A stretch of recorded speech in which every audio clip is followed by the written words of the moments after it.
성경 말씀 큐티와 사설로 신앙과 세상을 이어주는 다리 김규배 브릿지. 한 아이가 절친과 헤어지게 되었습니다. 친구의 부모가 더 이상 자신과 놀지 말라고 했다고 합니다. 그 이유는 사는 곳이 다르기 때문이었다고 하지요. 이런 이야기는 종종 들었던 이야기입니다. 요즘 아이들은 부모의 직업을 물어보고 사는 곳을 물어본다고 합니다. 그리고 그것이 매매인지 전세인지 월세인지도 물어본다고 하네요. 그리고 친구를 선택한다고 합니다. 아이들은 처음에 누구든지 친구가 됩니다. 그들은 그들의 배경에는 관심이 없었습니다. 그러나 부모가 친구를 나누어 줄 때 점차 아이들도 친구를 부모의 기준으로 나누게 됩니다.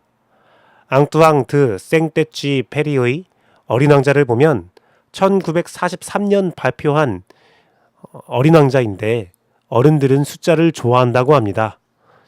오늘날과 똑같은 모습의 어른들, 변하지 않는 어른들의 모습을 볼 수가 있지요. 어른들은 숫자를 좋아한다. 어른들에게 새 친구에 대해 말할 때 그들은 본질적인 것에 대해 물어보는 법이 없다. 만일 어른들에게 장밋빛 벽돌로 지은 예쁜 집을 봤어요. 창에는 제라늄이 있는 지붕에는 비둘기가 있고요. 라고 말하면 어른들은 그 집이 어떤 집인지를 생각해내지 못한다. 그들에게는 10만 프랑짜리 집을 봤어요. 라고 말해야 한다. 그러면 그들은 야, 참 멋진 집이구나 라고 소리를 지른다.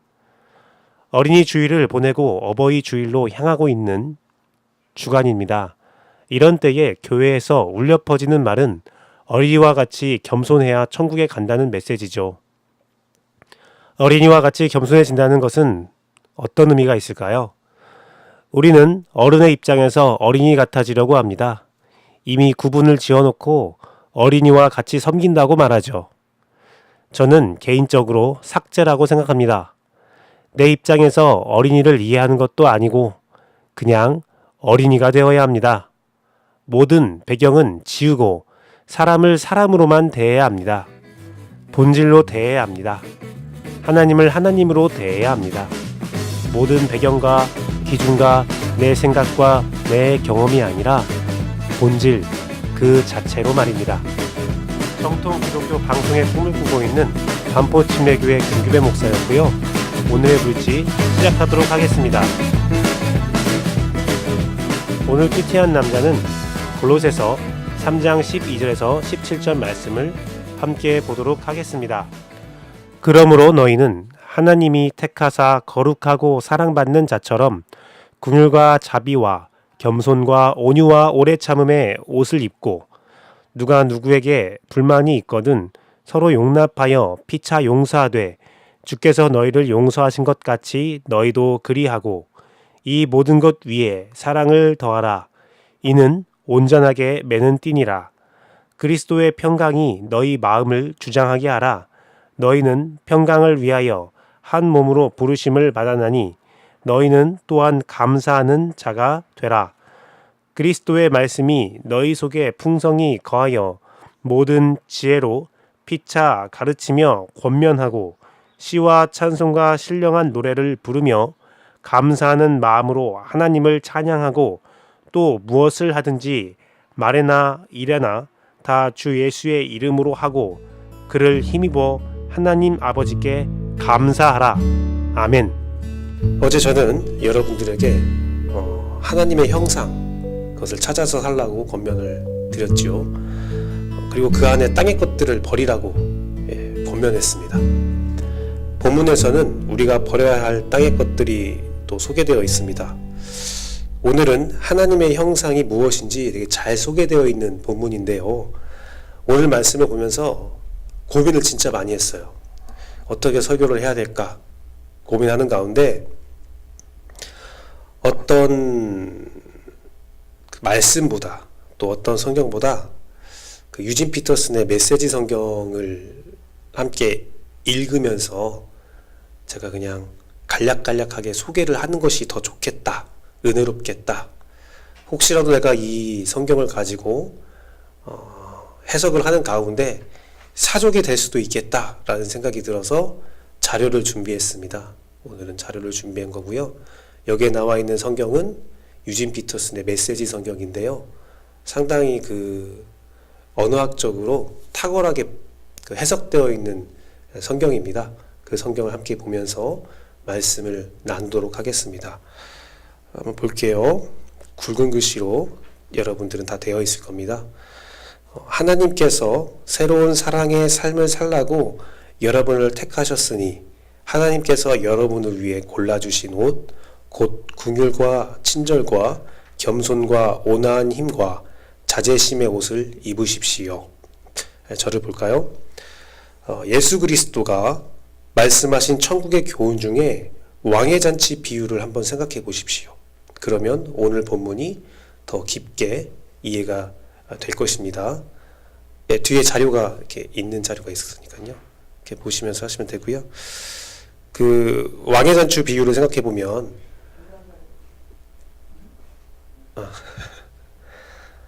마태복음 22장 11절에서 13절 말씀 제가 한번 읽어드릴게요.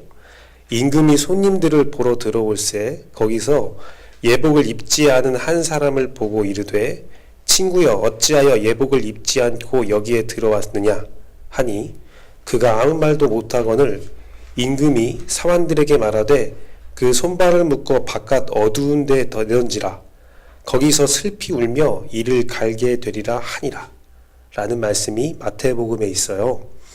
당시 왕의 잔치에는요 예복을 왕이 준비해요. 왕이 선물로 준다고 합니다.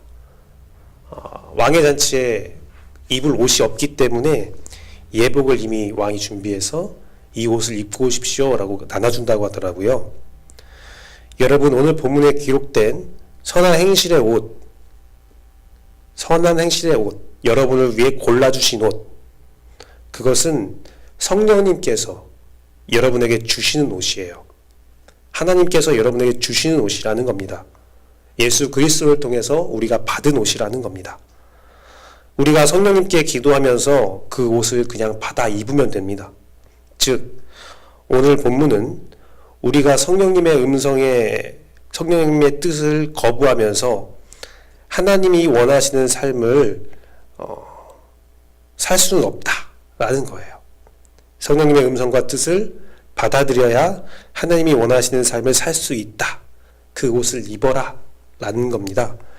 그렇지 않으면 우리는 천국에 들어갈 자격을 잃어버리게 된다는 거겠죠. 계속 읽겠습니다. 평온한 마음을 유지하고 높은 자리가 아니어도 만족하며 기분 상하는 일이 있어도 재빨리 용서하십시오. 주님께서 여러분을 용서하신 것 같이 여러분도 신속하고 완전하게 용서하십시오. 잠깐 설명드리겠습니다. 이 내용을 보면요. 주기도문이 생각나지요. 여러분이 생각하는 이러한 양식을 생각해 보십시오. 이러한 양식은요. 자족의 양식입니다. 자족의 양식이에요. 우리가 주기도문 하면서 이러한 양식을 주시옵소서 라고 말할 때 그 고백된 것은 자족이에요. 내가 만족하는 겁니다. 높은 자리가 아니어도 평온한 마음을 유지하며 만족하는 것이 이러한 양식이에요. 그리고요, 우리가 이웃을 대하는 모습을 한번 생각해 보십시오. 주기도문에서 우리가 고백한 것은 내가 죄인을 용서한 것 같이 주님도 나를 용서하십시오 라고 고백합니다. 바로 내가 이웃을 대하는 모습으로 예수 그리스도는 여러분을 대합니다. 그러니까 주님이 우리를 대하듯이 당신을 대하고 싶은 마음이 있다면 그 마음으로, 그 소망으로 이웃을 대해야 된다는 겁니다. 그것이 축복받는 비결입니다. 한 번 더 생각하면 이겁니다. 여러분들이요, 이웃에게요, 여러 가지 기분 상한 일이 있을 수 있어요. 기분 상한 일이 있을 수 있어요. 여러분을 비방하고, 여러분을 욕하고, 여러분을 넘어뜨리려 하는 이웃이 있을 수 있습니다. 더 놀라운 것은 교회 공동체에서 또 기독교인이라는 사람이 우리 자신을, 나를 공격할 수도 있다는 겁니다. 그러면요, 한 번 더 생각하면 무엇입니까? 예수 그리스도가 그를 그렇게 대한다는 거예요. 그럼 여러분들이 그러한 시험과 환난에서 기분이 상했다고 똑같게 행동하면 어떻게 됩니까? 예수 그리스도가 여러분도 그렇게 대할 겁니다. 하지만 여러분들이 재빨리 용서하면서 신속하게 완전하게 용서하면 예수 그리스도가 여러분을 재빨리 용서하고 신속하게 용서한다는 말입니다. 다시 말씀을 읽겠습니다. 그 밖에 다른 무엇을 입든지 사랑을 입으십시오. 사랑이야말로 여러분이 어떤 경우에든 기본적으로 갖춰 입어야 할 옷입니다. 사랑 없이 행하는 일이 절대로 없게 하십시오. 그리스도의 평화가 여러분을 서로 조화롭게 하고 보조를 맞추게 하십시오. 이것을 상실한 채 자신의 일에만 몰두하는 일이 없도록 하십시오. 그리고 감사하는 마음을 기르십시오. 여러분의 말씀, 곧 메시지가 여러분의 삶을 속속들이 스며들도록 충분한 자리를 만드십시오. 분별 있게 서로 가르치고 지도하십시오. 마음을 다해 하나님을 노래하고 찬양하십시오. 살아가면서 말이나 행위나 그 무엇이든지 주 예수의 이름으로 하고 걸음을 뗄 때마다 하나님 아버지께 감사하십시오. 자리를 만든다는 것은요, 헬라어로 에노이케오로라고 해요. 그래서 자리를 만들다라는 말은 뜻은 그 안에 살게 하라라는 의미가 있다고 합니다. 즉, 내 삶에, 나의 삶에 하나님의 자리를 만들라는 것은 바울 사도가 끊임없이 말하고 있는 너희의 몸이 성령님께서 거하시는 하나님의 집인 것을 알지 못하느냐? 라는 말이에요. 자리를 만들어라는 것은 나의 삶에 성령님께서 거하시는 성전의 삶으로 그 안에 살게 하라. 성령이 네 안에, 너의 안에 살게 하라라는 권면입니다. 그러기 위해서는 우리는 무엇인지 주 예수 이름으로 하고 걸음을 뗄 때마다 하나님 아버지께 감사하는 삶의 자세, 삶의 방법을 선택해야 합니다. 이것은 무엇입니까? 매 순간 주님께 기도하라는 권면입니다. 기도로 호흡하라는 권면입니다. 여러분 안에 살아서 역사하시는 성령님께 기도하며 살아가라는 권면이지요. 우리는요, 기도를 쉬면 안 돼요. 우리의 기도는 이런 예배당에서만 이루어지는 것이 아니라 모든 장소에서 이루어져야 하는 기도입니다. 우리가요, 성전의 의미에 대해서요, 많이 착각하는 게 하나 있습니다. 예수 그리스도의 십자가의 보혈로 성전의 휘장이 찢어지면서 우리의 몸이 성전이 되었어요. 우리가요, 교회 예배당을 성전으로 인식하는 것 좋습니다. 하지만 그것은 기독교인에게 온전히 100% 바른 인식은 아니에요. 우리가요, 어떤 건물을 성전으로 인식하는 순간 성전을 세우는 것을 건물을 세우는 걸로 만족할 수가 있습니다. 그것은 모든 교회가 모이는 하나의 공간일 뿐입니다. 중요한 것은요, 내가 하나님의 성전이 되는 거예요. 우리가요, 내 몸에 대한 성전을 세우지 못하고 다른 성전을 세운다면, 그것으로 만족한다면 진정한 예배는 우리 안에 사라지게 된다는 것입니다. 그래서 내가 걸어가는 그 발, 내가 살아가는 그 삶, 나의 몸, 나의 생각, 나의 행동이 성령님이 거하시는 성전이 돼야 돼요. 우리의 삶이 먼저 성전이 되었을 때에, 우리의 삶이 하나님의 제사가 되었을 때에 비로소 우리가 함께 모이는 그 성전이 올바른 성전으로 세워질 수 있고, 그 성전이 주님께 보호받고 축복받는 장소가 된다는 것입니다. 그래서 우리는 끊임없이 기도해야 돼요. 우리는 모여서 기도해야 돼요. 내가 살아가면서 늘 하나님의 자리를 유지하고 하나님이 내 안에 거하시도록, 나의 삶에 거하시도록, 나의 가정에 거하시도록, 나의 직장에 거하시도록 여러분이 그렇게 노력을 해야 된다는 것입니다. 말씀을 맺도록 하겠습니다. 오늘 말씀을 꼭 기억하기 원합니다. 성령님과 동행함으로 하나님의 형상, 이 아름답고 거룩한 삶이 여러분 안에 사라지기를 원합니다. 성령님이 준비하시는 그 아름다운 옷이 여러분들의 옷이 되고 그 옷에 합당한 삶을 살아가는 여러분의 삶을 축복합니다. 기도하겠습니다.